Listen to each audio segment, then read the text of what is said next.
Reapers Underground. We hope you survive.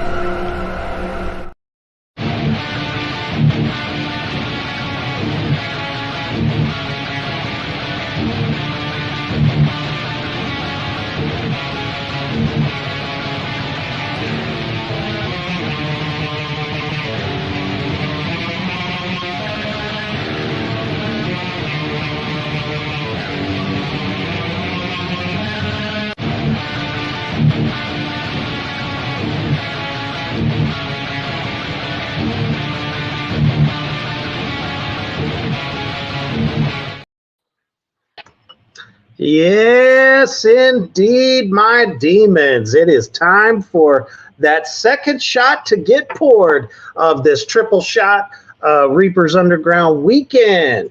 And I got a special treat for y'all. First of all, everybody that showed up last night to the cast and crew of Acrostar Films' upcoming Return of the Corn Zombies, you guys were so fucking amazing. I absolutely love y'all for that. But tonight, we have the legendary Bill D. Russell in the house tonight. Hey, everybody! Now, it was so funny because when I had a director on that had him in the film, and he happened to show up in the comments, I go, "It's Bill motherfucking Russell." He's like, "I got a new middle name." I was like, "Oh shit, I hope I didn't piss him off." Not at all. Hey. But we're going to be talking about his awesome career all the way from the beginning up till now, because he's got so many exciting projects going on. And before we get into all this madness, this is the time. If there's a Puppet Master fan out there, a fan of horror, indie horror, share it out. Share it right now. You know what to do. Wake your grandma up, your sister, your auntie. Care who it is. The big bad devil daddy told you so, so you better get it done. But before we get into this awesome stuff, we're going to take a quick commercial break to our brothers at Villain Arts Tattoos. Check that shit out, folks.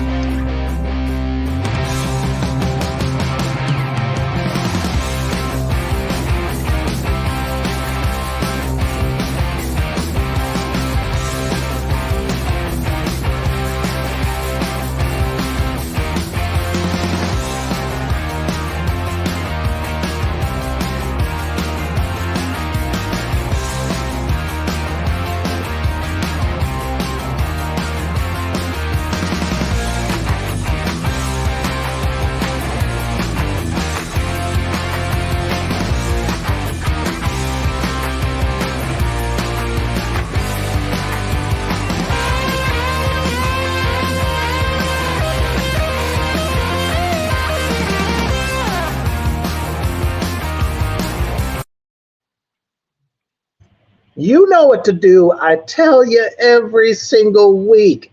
If Villain Arts Tattoo Convention comes to your state, your city, your town, get your asses down there. Get a high-quality tattoo from some of the best artists in the country. Check out the performers, the vendors, and, of course, you'll see my creepy ass hanging around there, too. Come on down and hang out. All right. Good evening to my brother Cody out there from Defiler of the Crown Art. Oh, yeah. My Dark Queen Mischief is in the house. Wants to say hello there. And also my demonic brother, Aaron, joining us tonight as well. So, and I'm sure there's going to be more and more as we go. Oh, look at that. He must have an iPhone because he's got glitter in the background. I do. I don't. What was that about? Whenever you get into StreamYard via iPhone, certain hand gestures will bring stuff I didn't know that.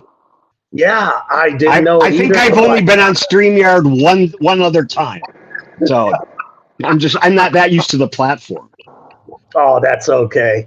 Right here, before we get started, guys, since there are some of you in here tonight, thank you for showing up. I appreciate y'all. You know that. There's a special deal that's going to be starting tomorrow, so you better stay peeled to the Morgrot Entertainment page, Reapers Underground page on Facebook, It is my biggest deal of the year so far. We're so close to Halloween. It's time. You can get yourself one of the Reaper packages that you could ever ask for. I got too much in my hands. First of all, you can get my new T-shirt with the drawing by Johnny Necro of Frozen Dead Comics, a signed copy of Attack of the Corn Zombies, and a couple of my new all-weather stickers, all for $30. If you want, hit me up in Messenger, and we will get that sent out to you right away. Now, here we are. Yeah, I do want to say before we go any further, I'm somewhere in the credits of Attack of the Corn Zombies. I can't remember if I'm a special thanks or what I am. Yes, you did. You did get a special. It's like way at the very end of the credits. Oh yeah, and Bill Russell gave us $5 or something like that. But it helped. You know, that's one thing we talk about here in the underground all the time, whether it's an actor, director, band, sideshow performer, it doesn't fucking matter. Whatever you donate, if you just show up to a show, if you buy a copy of one of these films, you are supporting what we do, and we appreciate that shit. So I did happen to notice that you were mentioned in that, and that's awesome. And one thing I've noticed about being out and about is that movie has gotten a lot of attention. You know, people are always asking, do you know anything about Corn Zombies? Do you have copies available? I'm like, no, I'm not in it, so I know. But you know, it's obviously it's a very popular film. So people be getting a great deal if they take advantage of your $30 offer. Absolutely. The DVD alone is worth more than that, I think. So to get the T-shirt and the stickers, yeah. Here, I'm going to try to make. Can I make the? Nope, I can't get the fireworks. What if I do this? Does that translate it? Nope. There we go. I think we definitely all saw that.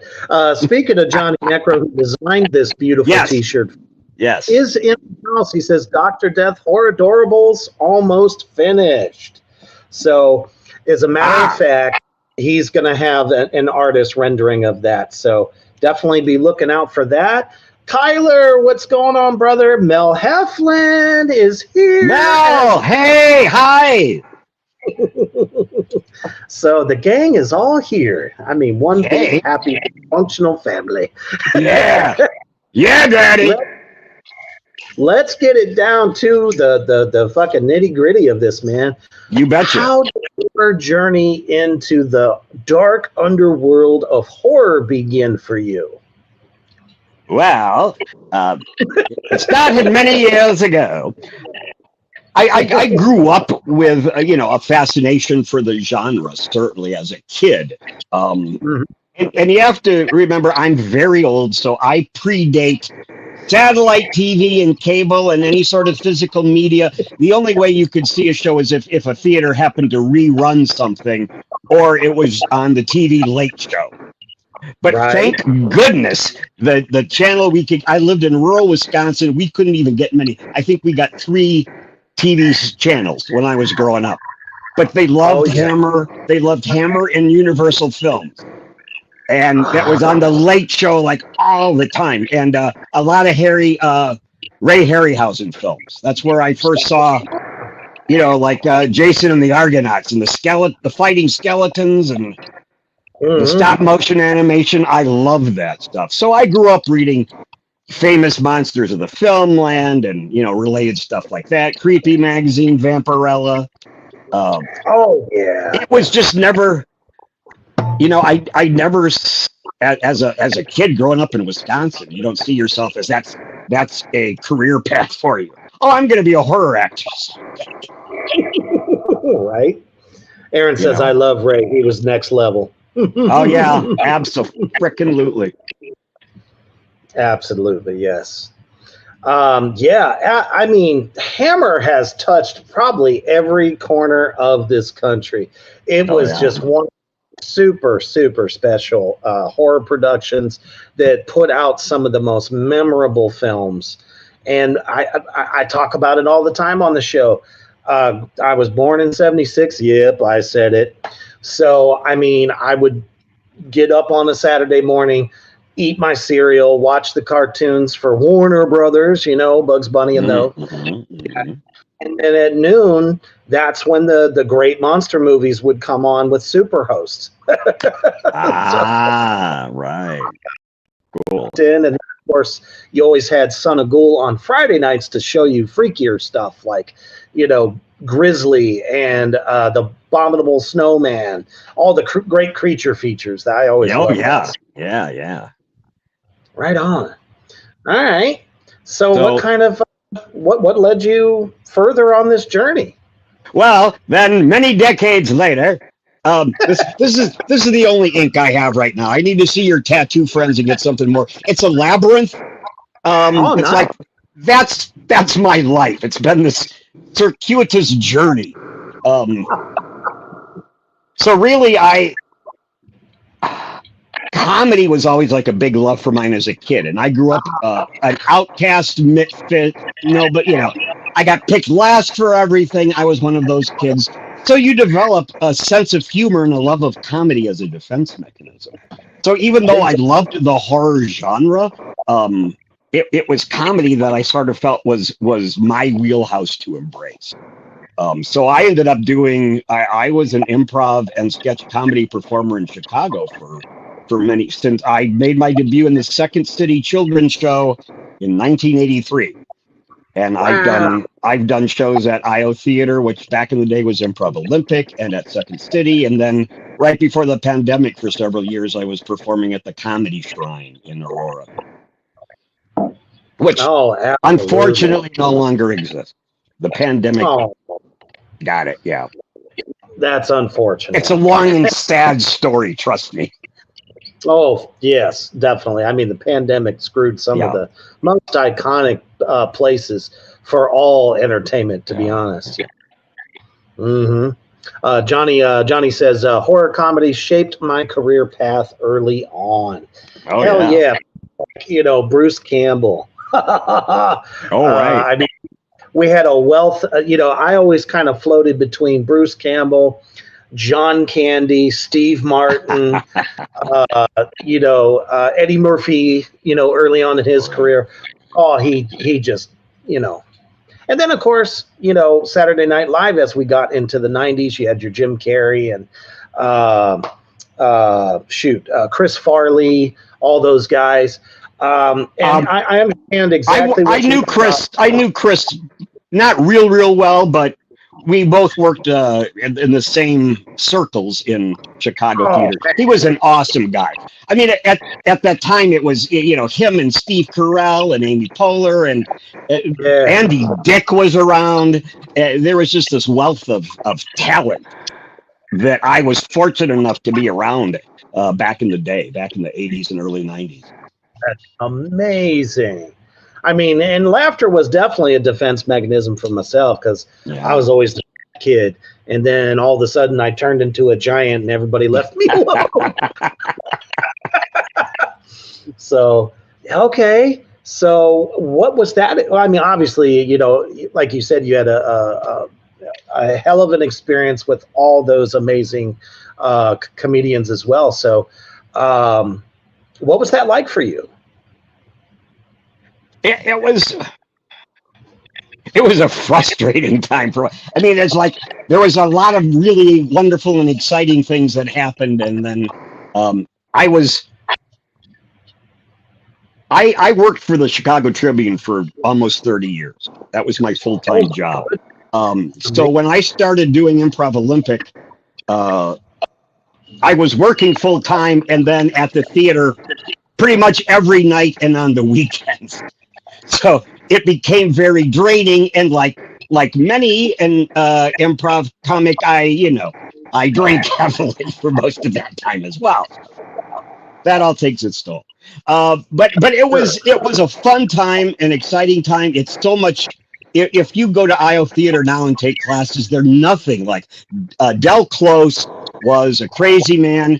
He was a witch. He invoked demons.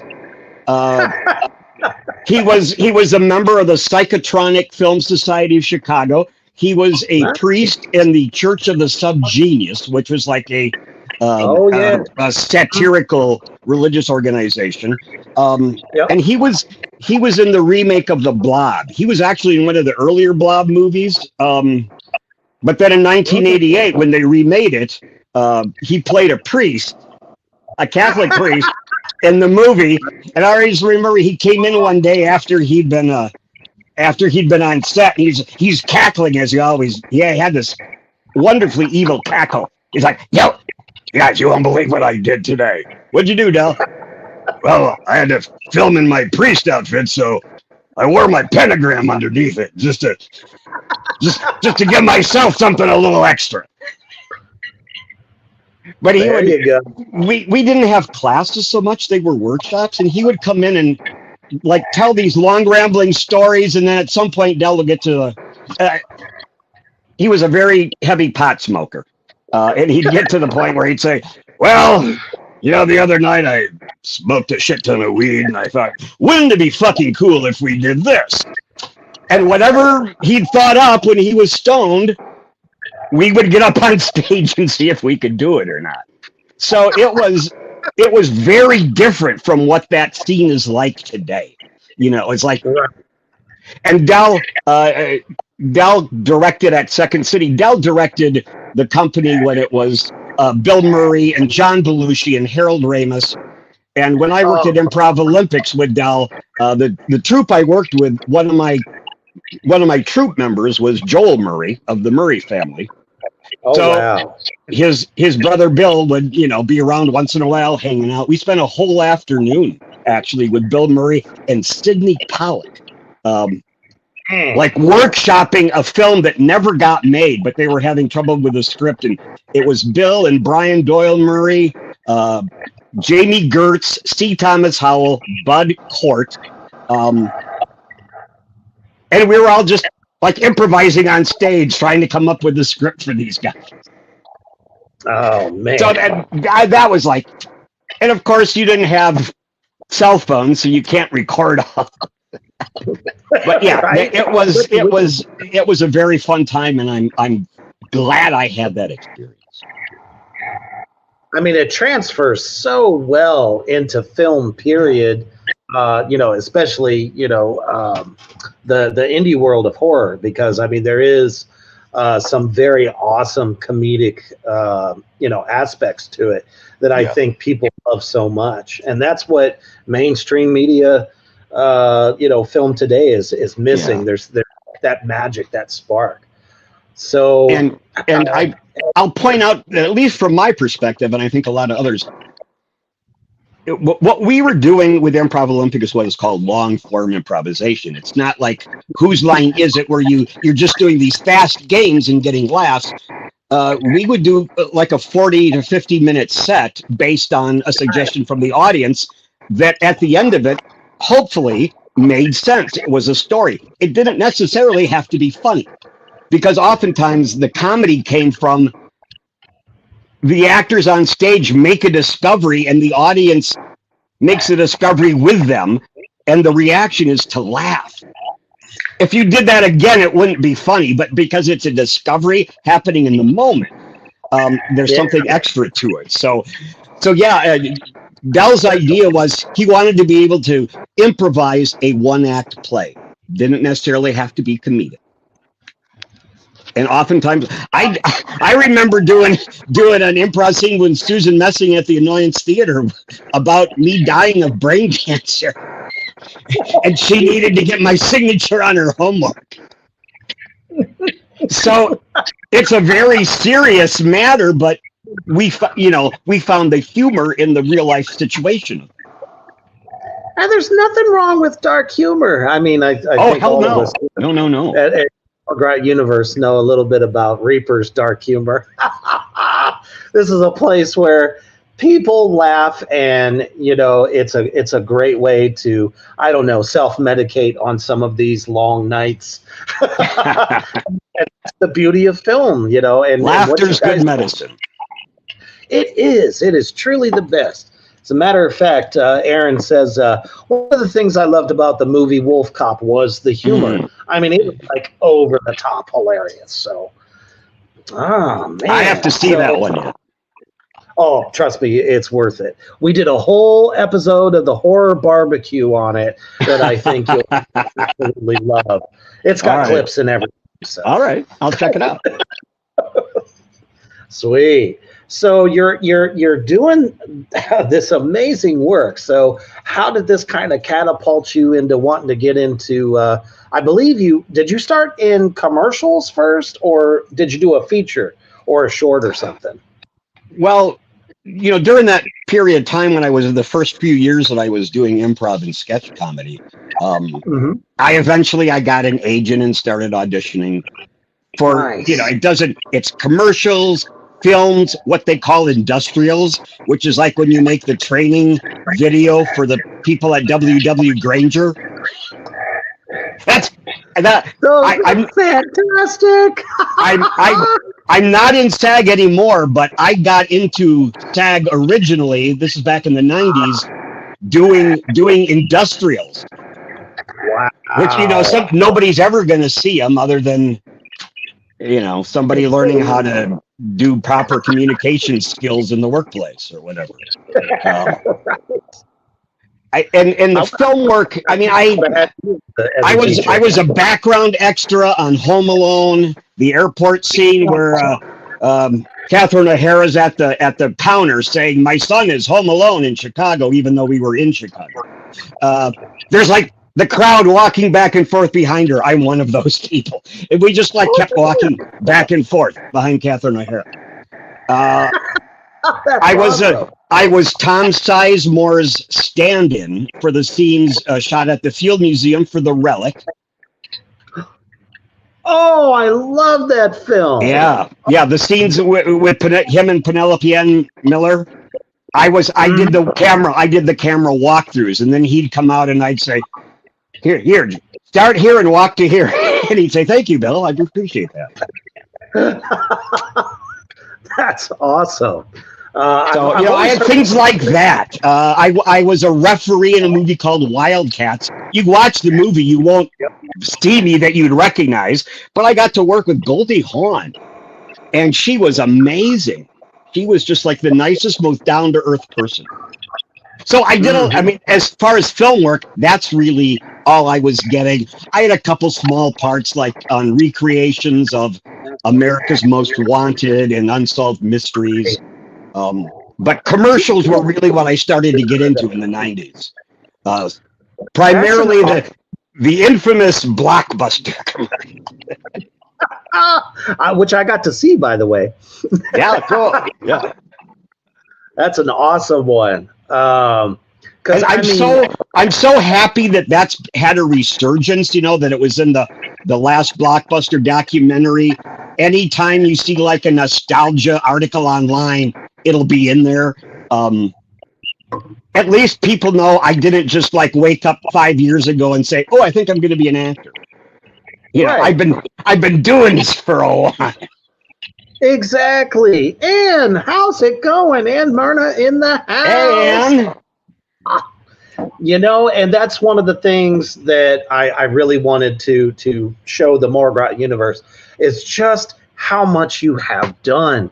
People don't realize that. I mean, this day and age, things are so weird. It's fast delivery information with not a whole lot of emphasis on everything that has been done in the past. Especially with new actors, aspiring actors, and stuff like that. It's good for them to know how there are so many different facets to the industry that film is not the only place to start. And I mean, you were in some iconic things. And like I was saying before, I wish I could have seen one of your training videos because I would have been like, yeah, that's my idea of an instructor. I probably would have not fallen asleep halfway through. I would have been like, I'm with you, Bill. I'm there. You know what I mean? Yeah. Oh, my goodness. And let's face it, we miss Blockbuster. Man, I was so sad to see that chain go. There are so many fond memories. So many of us have had Right. fond memories of that chain, because it was like the thing to do on a Friday or a Saturday night. Let's get all the new releases. What came out? Everyone was Right. so excited. You know what I mean? Now it's like, oh, I got to pay, blah, blah, blah on the streaming service. Here, there it is. Right. What's exciting about that? Nothing. Yeah. Physical media. I agree.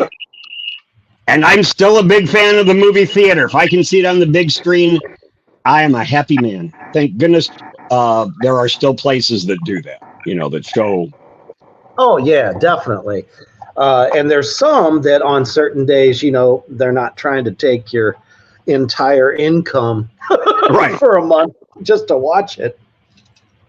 And speaking of Blockbuster, one of the things my homie Rob and I are planning is we're going to drive out to the last Blockbuster in Bend, and we're going to record this and make a little documentary. And we're going to go into the last Blockbuster, and I'm going to attempt to rent Puppet Master Dr. Death and see if they have it in stock. And Rob's in contact with all these people. He knows the Taylor who made the documentary, and he's been in touch with. So it's like this will happen probably before the end of the year. Fuck yeah. You should Yeah. absolutely do that. So after all these, what was your first feature? Okay. So we'll. Everybody I'm trying to think what would qualify as that. I did I worked on a thesis project for a guy graduating from Columbia School of Filmmaking in Chicago. That was a feature-length film called Johnny Verbeck's Machine, and I play a butcher who is kidnapping the neighborhood dogs and grinding them up into sausage and selling the sausages to my client, my customers. Yeah. And eventually, of course, I get fed into the grinder. Oh. And I got to do a scene where I kidnap a dog at a birthday party. I show up as a clown with the very basic multicolored clown wig and red nose. Right. I mean, But of course, I've got a copy of it on VHS, but it isn't available anymore. So then fast forward, I would, probably Evil Lurks was the first feature-length thing that I got offered. And what an amazing film that is. Yeah. For probably most everybody in here right now that was present for the Chris Shern interview, which Right. was the mastermind behind that.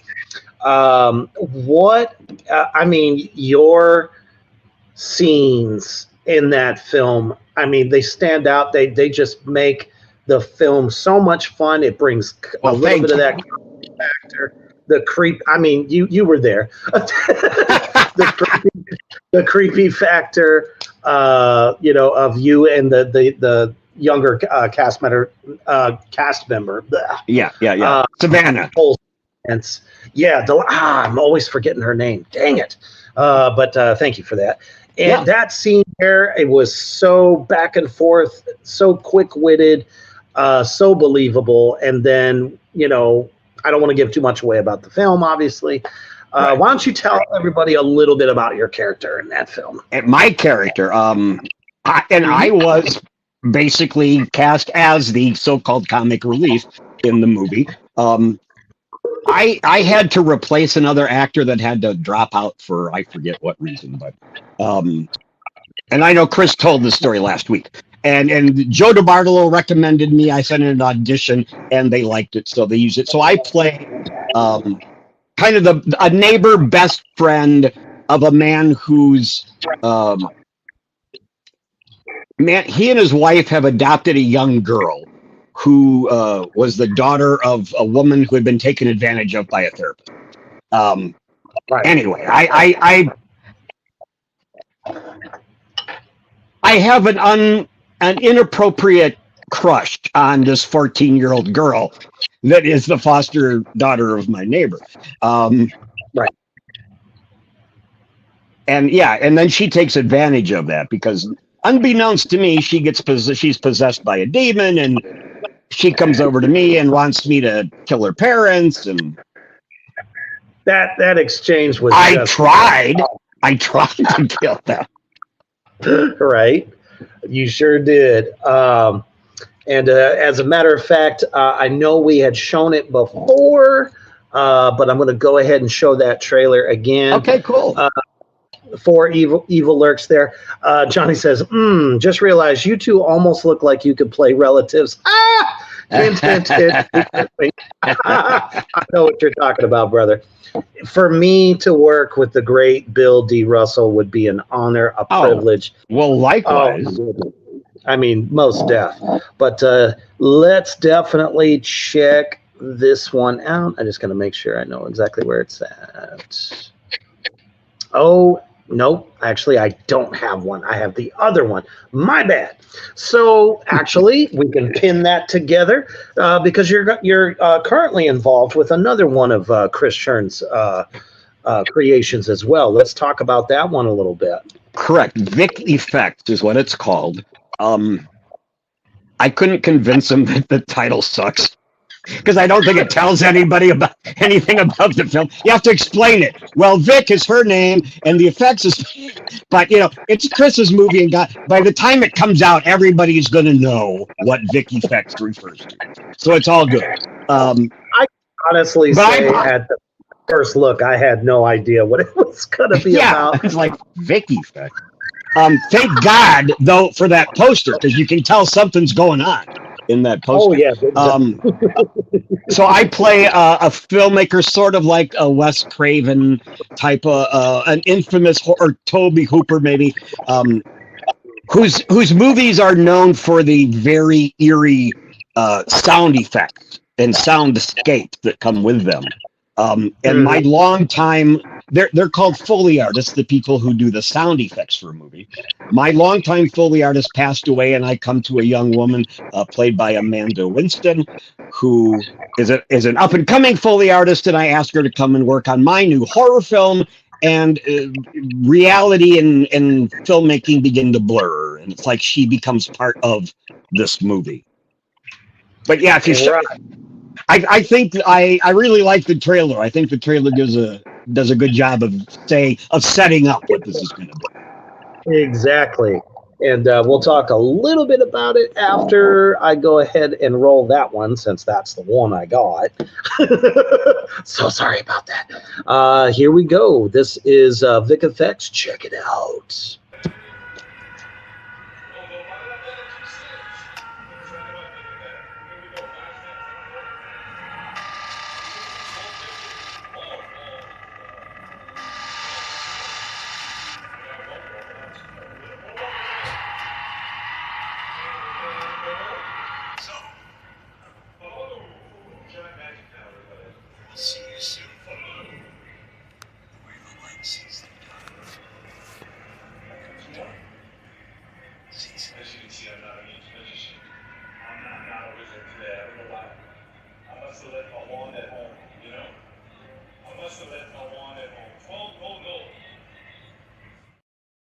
Woo! And I want to see that movie. Absolutely. After Chris had talked about it, I was like, Ann Myrna was in there briefly. Yeah. The person in the studio toward the end there, that was Ann, I believe. I believe so as well. I think that this film is going to spark a bunch of other films after talking with Chris on that. Yeah. And yep, Ann goes the screamer. Yep. So many different dimensions. It's almost like an anthology within one film, because there's kind of yeah, in a way.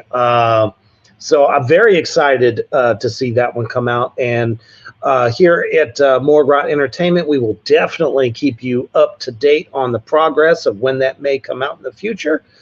So stay tuned. So obviously, we want to address one film that is very near and dear. Actually, it's a bunch of films, but this one is no short of utter magic. I became as a young man at the age of, let's see, 14, I think it was.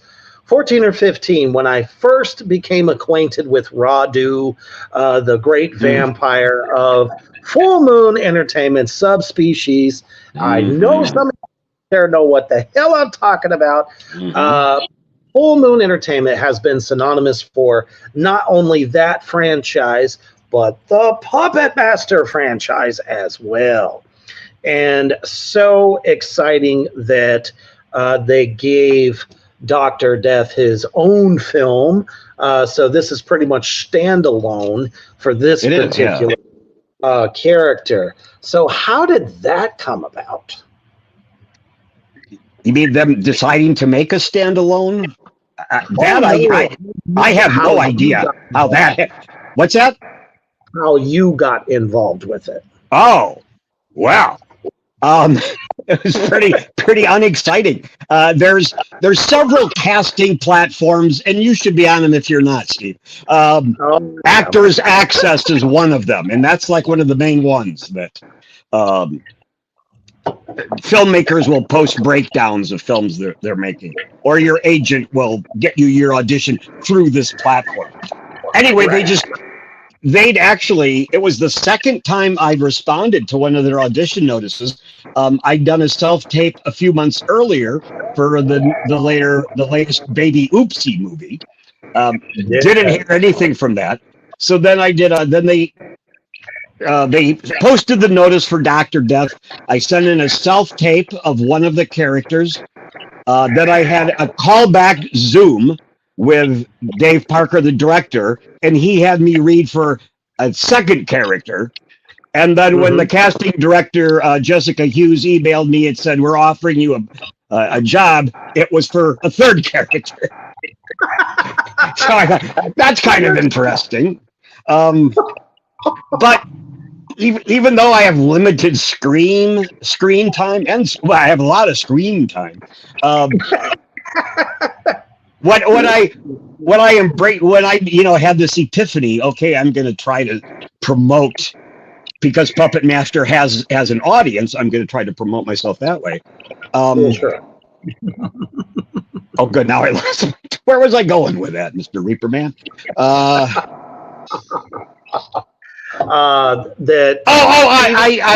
I used to just, I'd say, yeah, I was in Puppet Master Dr. Death. I'm the guy who dies at the beginning. And I reframed that as, yeah, I played Max Kuda. The Puppet Master, the Dr. Death puppet is found, locked in my trunk. And they talk about the character through the entire, I tried to make it more like, he's very instrumental to the story, because my character is how Dr. Death got there in the first place. Exactly. So I said, okay, I'm going to spin it that way. And that seems to be working. I mean, I wouldn't care if, I got my head to my water.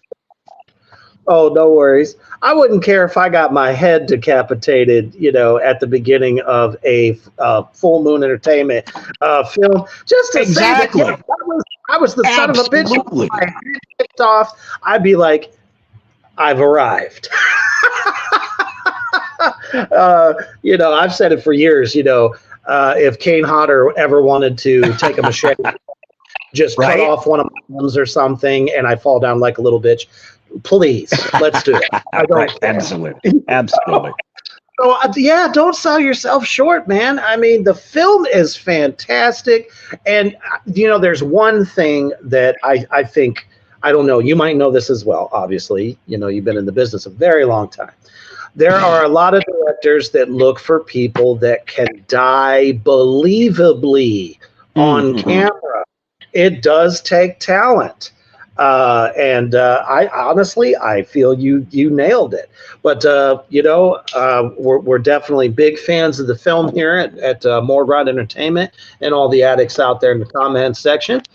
Well, We're gonna I'll give a shout out to Dave Parker, the director, because I'm lying on this gurney strapped down, and Dave's sitting over by the camera, but he kept like yelling things out to me. He goes, okay, now imagine you're like your whole spine is on fire, or now there's bombs going off over here. Now you're like almost asleep, and then Dr. Death comes up over your head. He'd feed me all this stuff, and I just react to whatever he was lobbing at me.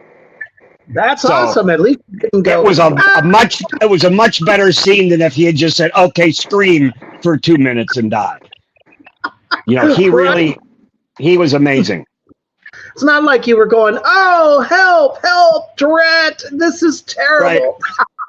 Help! Help! Right? I am in distress. Because I've seen some stuff where there's been actors that do that very thing, and I'm just like, oh no, that you really did. One of my favorite death scenes, though, is Paul Rubens in Buffy the Vampire Slayer. That's iconic, though. So fucking funny. Ooh.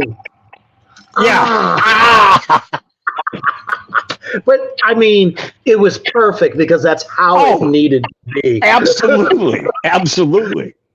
We're gonna go ahead and check out the trailer for Puppet Master Dr. Death real quick. Yeah.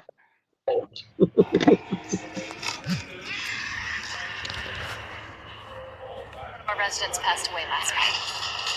What happened? Heart attack.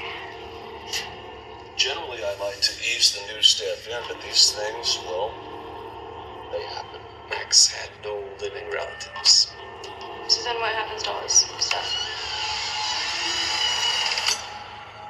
What do you have there? It's like Christmas.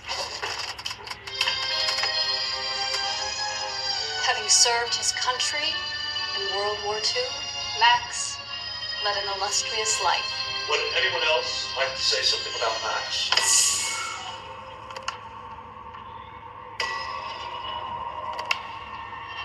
Did you hear about what happened to Mr. Abbott? No, what about him? They found him in the funeral home, mutilated. Check on the residents. Her oxygen tube, it looked like it was yanked out. Oh, great. Clearly the sign of a deranged serial killer.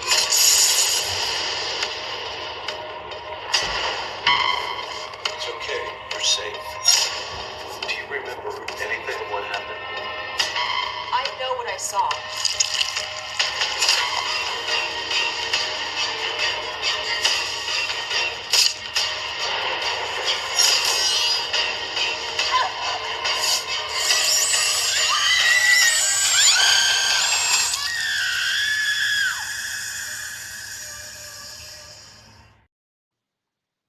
I love that little guy, right? Oh yeah. When I was getting that ready tonight, I was like, damn it, I got to get myself a bone saw prop. Because I forget it. It's like, that's such a cool, like, I don't, some people, there's the bubble blowing chainsaw. Have you seen those? I know Justiflux, I think, has one. So I was thinking I should have something like that, like a syringe that blows bubbles or something. I want a bone saw. I want to get a bone saw. So yeah, this is the little guy right here. This is the little fella. Ah, I was just telling my wife tonight I want one so bad.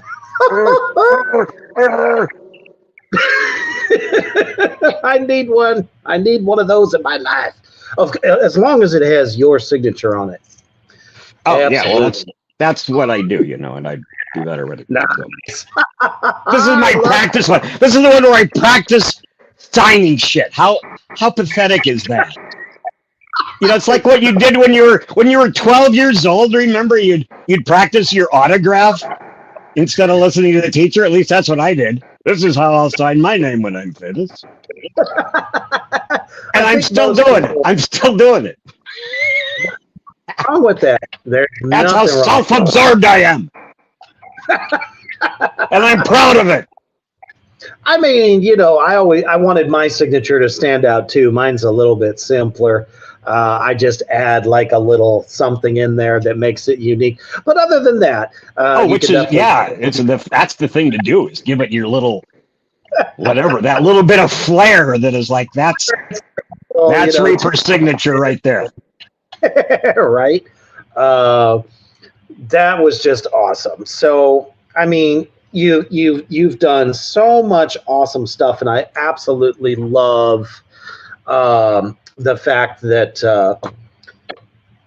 you sent me a video that has like it's almost like a best moments reel kind of thing. Yeah, like a demo reel type thing.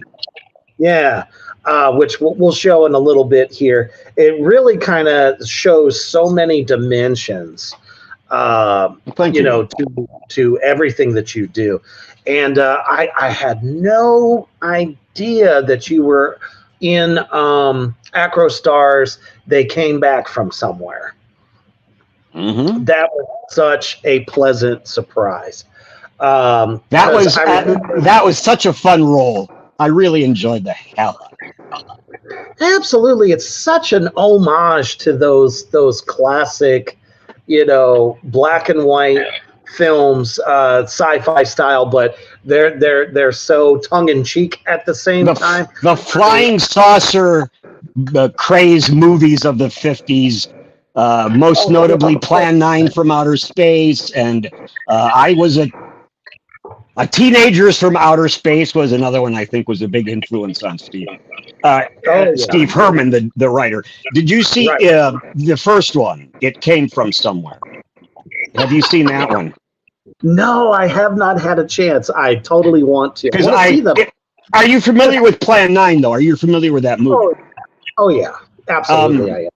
Plan 9 begins with a celebrity psychic of the day, the amazing Chriswell, does this like rambling introduction. So that's my contribution to It Came From Somewhere. I play the amazing Grimwell, and Steve Herman wrote this introduction that is just hilarious. I should have sent that to you as well. Shoot. But that's okay.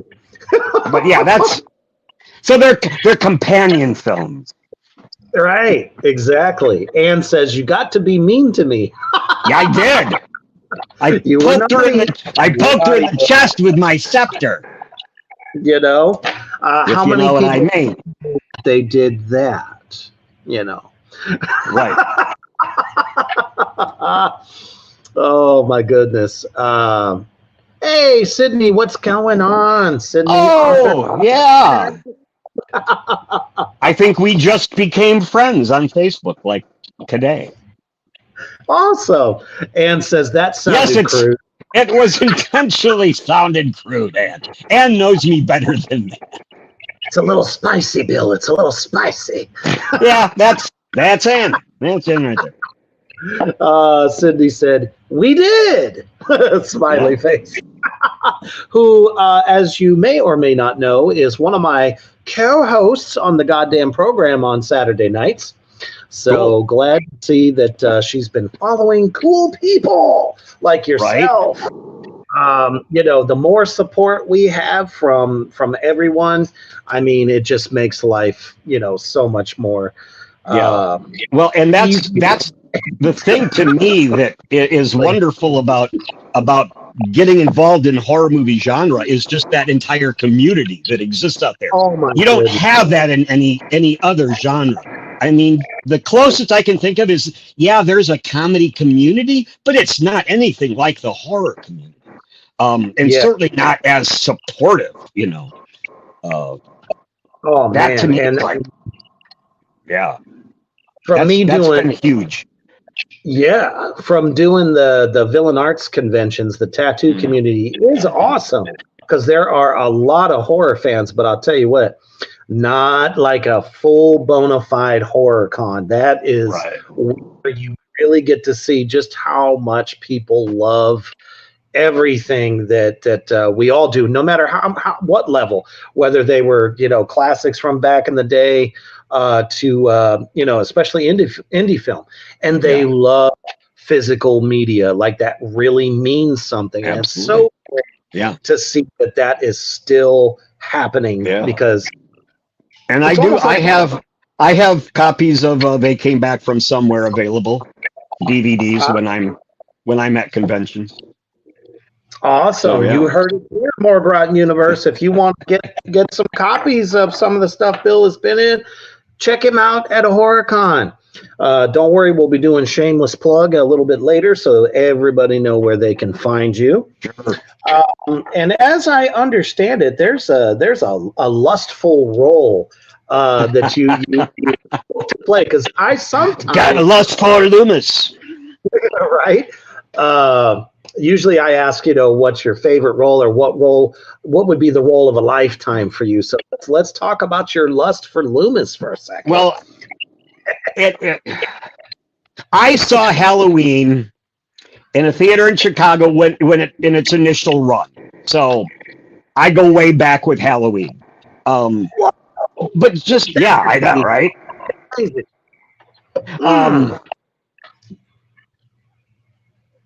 So I just, physically, there's just a resemblance. And so it's like, well, wow, if that's a type I could play, I would love to play that type of a role. Or Donald Pleasance, there's just, what's the Lord of something? There's a Donald Pleasance movie that I can't think of. God, I can't think of the name of it. And it's really creepy. Right. But anyway, so yeah, that would be one of my favorite roles. The other one, and you and I have talked about this, Captain Spaulding. I would love to play. I'm very seriously considering doing a cosplay of Cool. I've done Captain that Spaulding. too. So Yeah. we'll have to get my version and your version and get a photo. Oh yeah, we should have dueling Captain Spaulding. We should. Why not? Fuck, why not? Well, and again, it's not like I went, oh, I love that character. I had people come up to me multiple times and say, do you know you look like Captain Spaulding? Or I hope you're not offended if I say this, but you look like Captain Spaulding. Even 2 weeks ago when I was in Indy, somebody asked me if I was supposed to be cosplaying Sid Haig. And I'm like, no, but I'm glad you see that in me. Exactly. And I don't know. I've gotten it so much. I mean, that's what got me to do it. I think, what was it? I think it was either last October or the year before. I was like, all right, damn it. Let's see. And then I did a video after my wife had done the makeup for me because I didn't want to fuck it up. I totally did. And I found some clips on, I think it was TikTok, of his lines in the film. And I did it, and everyone was like, that's some fucking night and day. I'm like, all right, cool. And I'm like, he was very, very instrumental as a inspiration for acting. Oh, I'm going all the way back to the Pam Grier films when Sid was playing the henchman. I mean, he was awesome as a henchman. Played it stone cold, and then to see him do that, oh man. So yeah, he's always been a kind of an inspiration on me. C.J. Graham, Boris Karloff. I mean, he was the original Frankenstein. Right, I always wanted to do creature feature. Sure. I don't care if a suit, prosthetics, you name it. You want to throw that shit on me? Let's go. I'd be more than happy to. So, I mean, I take it as a compliment, and I'm glad you're taking it as a compliment too. Oh yeah, yeah. All three of us are kindred spirits. Yeah, I could see it. Sure, absolutely, man, absolutely. Well, hey, let's talk about some of your upcoming stuff. You got a film on the docket called Field of Screams. Field of Screams. Sounds tasty as hell. Let's talk about that for a moment. I play, again, I get to die in a movie. The movie opens with my character. I'm an elderly former Appalachian witch who now I have a big farm in Colorado or whatever. But I have somehow used my magical powers to create to bring a scarecrow to life that is my companion, almost like my son. But it's a scarecrow. And then I die. He's playing a trick on me. He jumps out and surprises me, and I have a heart attack and die. And now he's a living scarecrow without a master. So that's where he goes on a murder spree, because why not? I mean, at least you went out sort of, more naturally, I guess, in this one. It's actually going to be a pretty cool scene. It's yeah. Yeah. I mean, I totally believe that, because I've seen so many actors try to pull off, somebody having a heart attack. Sometimes it's totally believable. Sometimes it feels like it's too over the top. So I can't wait to see your version. To me, the danger is once you start pretending something. I'm going to pretend I'm a person having a heart attack. You're not being yourself, and it shows, Totally believe. Don't act. is what it comes down to. Fall down and stay there. That's it. That's all you got to do. Yes. Unless it calls for something comedic, Right. Absolutely. Don't overdo it. That's the key. And it took me years to figure that out. Because being a stage performer for many years, you have to bring it way down for the camera, usually. Because you're not reaching an audience out in a nightclub. You've got a camera on you like a microscope. So exactly. It's how do I keep that energy but pull it in? And it took me a long time to figure that out. Yeah, definitely. I mean, I feel that too, because coming from being on stage as the drummer in a metal band for 30 years, and now I'm, I did get a little experience because of some of the music videos I had done in the past, but still, when it comes to a film, it's a bit different. It's not the same. So I totally get that. Let's go ahead and check out the clip for Field of Screams. And then after that, we'll take a look at some of Bill D. Russell's finest moments. I swear you're going to love it, everybody. Check it out. I ain't ever gonna sell this. The Connellys will never own this land, never.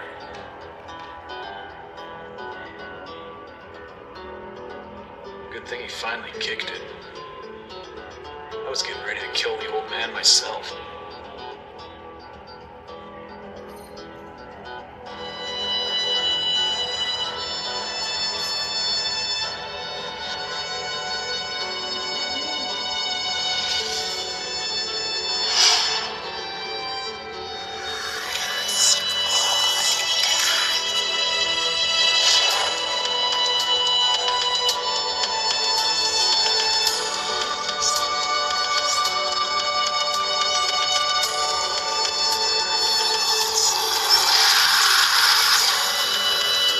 Killer scarecrows? You guys are fucking with. Absolutely. That definitely looks like a good one. I've always said scarecrows are just, they're freaky to begin with, man. They are, yeah. Where And that was the trailer they made for the Indiegogo, so it was before any filming was done. So it's technically not a trailer. That should be ready soon, and it's going to be. You're going to see how great it is. And the guy who plays Billy the Scarecrow, Randy Rochford is his name. He's a professional model. He's a runway model, but he's tall and lanky and very, just his body moves like a body should not move. So he's got a doctorate in movement, dance and stuff. I don't know what. He's just very, very talented. So he lends a very special element to it, because the scarecrow doesn't move like a human would move. And that's part of its charm. Heck yeah. Which actually, kind of reminds me of the film Trick or Treat from the 80s. You know, the Sammy Kerr, the metal singer that, you know, died in a fire, comes back and rocks the house and kills everybody. If I'm not mistaken, I think that was the filmmakers cited that as one of their influences, that movie. Oh, okay. Because I was going to say the guy that plays the monster in that, Sammy Kerr, as he comes back, he was never an actor. He was a road dancer for like a bunch of different pop acts. So there's one of those moments where it works. Oh yeah. They can do things, move certain ways, do flips and all that shit that I couldn't do if I tried to, you know, stick my leg behind my head or some shit like that, break my hip off. That's also David Howard Thornton is another one of those. Before he did Terrifier, he was a comedy actor and physical movement and stuff. He'd never done horror before, if I'm not mistaken, before Terrifier. But you bring that whole element of a comedic background and doing physical comedy. Yeah, it's just nobody. I don't think anybody else could do art the way that David does. I think the closest I ever got to doing like the physical comedy stuff is like I remember in high school. Okay, sorry folks out there, but you know, we'd be drinking and having a good time, and of course everyone's always doing impressions. They're either doing Chris Farley or they're doing Jim Carrey back in those days, and of course I had to do my Chris Farley. This true story. Took it, you know, drinking obviously. So I took a drink and then suddenly I just fell into a table and busted it in half like he does in Tommy Boy. And I was like, oh, I don't know how he did that because that shit hurt. Oh yeah. Oh, I watched him several times when he was at Second City, and you know he would come on stage and just like belly flop onto the stage and slide across it, and then get up, you know, and just like go on like nothing. It's like, how the fuck do you do that and not kill yourself? Oh, it had to my be God. It had to be cocaine. Come on. How do you not feel that the next day? I know they did some of the shows on mushrooms. I know that for a fact. Oh, and it wouldn't shit. surprise me if there wasn't coke involved. So it is possible. Because I'm about to show myself. But I definitely want to take the time to show this awesome reel of the great Bill Russell in so many different awesome scenes. You guys are going to love it. And we'll be talking about how you can follow his work and where to get it. Check this out. You're still too much of a limp dick.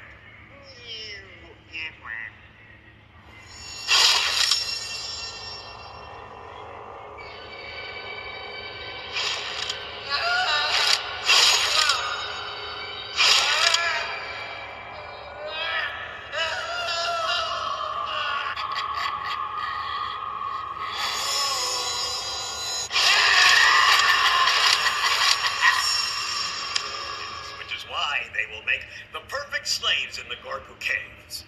I will be their supreme leader and manipulate the strings of their pathetic little lives. The Supreme Leader have a plan ready to execute? Not yet, but when I do, it will be Plan 8 and a half. The Supreme Leader is brilliant. Dismissed. Was there something else, Sumo? Request denied. Dismissed. And I suppose you know nothing about a spaceship leaving without permission. So what is that? Its destination was Earth.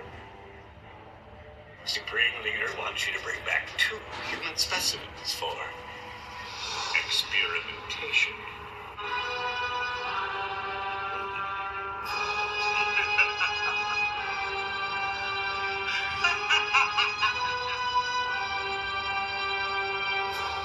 I'm Dr. Collins. I'm the lead psychiatrist. We are the shepherds. No one seems to mind when junkies disappear from the streets. Oh, child. Evil works in this house. It's time for mutant go. No, it's time for the true mutant go, because evil works in this house.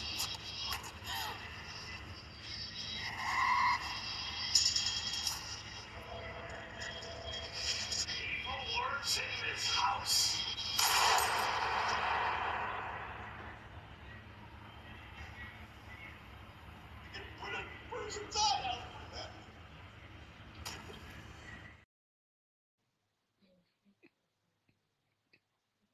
Oh man, that is what I call dying with style.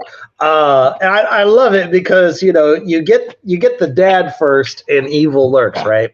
Right. And then you're like, oh no, bitch! She starts running away. You're like, I got you too. Boop, gotcha. Right. Oh man, so I just absolutely love that reel, and it shows you, like I said, everybody out there in the Morgrat universe, the depth of all the different great characters that Bill has brought to life, and so excited to see so many of your new projects. Can't wait for those to come out, and hopefully you do get to that point where you could be Loomis one day, because nothing against Malcolm McDowell, but you put his version. He did, but I still feel like if you put his version and then of course the great Donald Pleasance next to each other, Donald still kills it. Oh yeah. You know what I'm saying? And I think, just from a couple of the different roles that we saw in that video, I definitely think you could really give us an excellent version of Dr. Loomis. Well, thank you. So, all right, it is shameless plug time. Yeah. Let's make sure that we know everybody out there in the Morgrat universe can find out where to find you, find your films, your awesome podcast as well. Go ahead and tell everybody where they can find you. The best place to start is probably Instagram. That's where Rob Whitcraft and I do a podcast. We just started doing this. In fact, I don't even think we're officially calling it that yet, but it is. Madman and Darogue Instagram Live. We do it Wednesday nights at 9. Like I said, we just had John Massari on recently. We've had several. I mean, we've only been doing it for like a month, a little over a month, but we were just having a good time. And we definitely were going to have you on. We've done live paintings. It's a party. We're just on there screwing around and having fun. So, Bill X Russell is my handle on Instagram and also on TikTok. I recently set up. I now have a Dr. Death Instagram as well. Oh, nice. I decided he needed his own Instagram. What the hell? Why not? Absolutely. But now that I started this, it snowballed from me thinking, gee, what if I added somebody cosplaying Dr. Death to add to my character, to me saying, why don't I just do it? That's who people like. And what I learned, my friend Travis Kuhn wore the outfit that I have when we were in Indy a couple weeks ago. Lots of people recognized Dr. Death. Just as many people had no idea who Dr. Death was, but loved the character and wanted to take photos. They just thought it was a cool character. So I'm like, hell, I'm going to write this. Sure. I mean, that's a fantastical idea. Do you have any fun appearances coming up? I'm crashing Flashback Chicago next weekend. I'm not an invited guest, but Full Moon always has a big presence there. I didn't meet Charles Band when we shot Dr. Death, but I introduced myself last year at Flashback, and I said, Mr. Band, I'm so happy to meet you. I'm Bill Russell. I play the guy who dies at the beginning of Dr. Death. And he said, I'm very sorry to hear that, and turned around and walked away. Seriously. What the fuck? I've since come to learn that he's just an odd individual, and everybody's like, yeah, that sounds like Charles. So I was like, oh, that's kind of cool, actually. Now I've got a story. I've got a story. So I'm just going to show up and put on the Dr. Death outfit and walk around and create trouble. And if they kick me out, they kick me out. Fine. Oh, please. But So- I doubt that. Right, exactly. If you're in the Chicago area next month at Flashback, definitely if you see Dr. Death walking around, it's Bill. I've got the outfit, Nice. everything ready to go. Everything's ready to go. Awesome. Any other ones coming up after that? I'm going to be at the Dark History and Horror Con in Southern Illinois the end of August. Actually, I believe Heather Harlow and I are going to share a space. And then currently I'm scheduled to appear at a thing called Cannabis Connect, which is like a big marketplace for the cannabis industry on the East Coast. I'm still not 100% sure if that's going to happen or not, but it's still on the schedule. That'd be and then really nothing solid on the agenda until November. We're going to show Puppet Master Dr. Death at the Gardena Cinema in Gardena, California, on the big screen. We're going to make a big deal out of it. So that's going to be just like a big Full Moon Features extravaganza. That's what it's going to be. Fantastic. Cool. So there it is, Morgrag Universe. You know where to find Bill Russell. And obviously, if you're looking for copies of some of the films that he's been in, if you can catch him at a con or maybe just reach out to him. As you can see, he is humble as fuck, as most of us are in this industry, because the best creativity is in the underground. You won't get this in the mainstream. That is what the underground has always been about, and Bill definitely exemplifies that. Thank you. Appreciate that. So much appreciate you coming on the show tonight, and kind of like my pleasure. Thank you for having me. Absolutely, you've given us so much insight to your awesome career, and the passion and the dedication that you have to your craft. Thank you.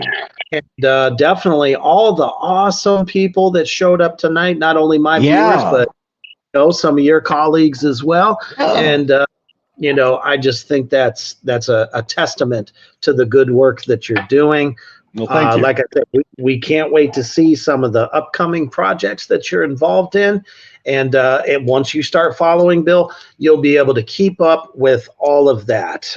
He is very awesome, just like myself, at self-promotion and letting you all know what's happening and when. So Kindred spirits.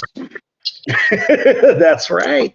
And don't forget, demons, part 2 of Return of the Corn Zombies tomorrow night at 8 p.m. CST. I will have a whole new batch of cast members, including S.J. Herman himself.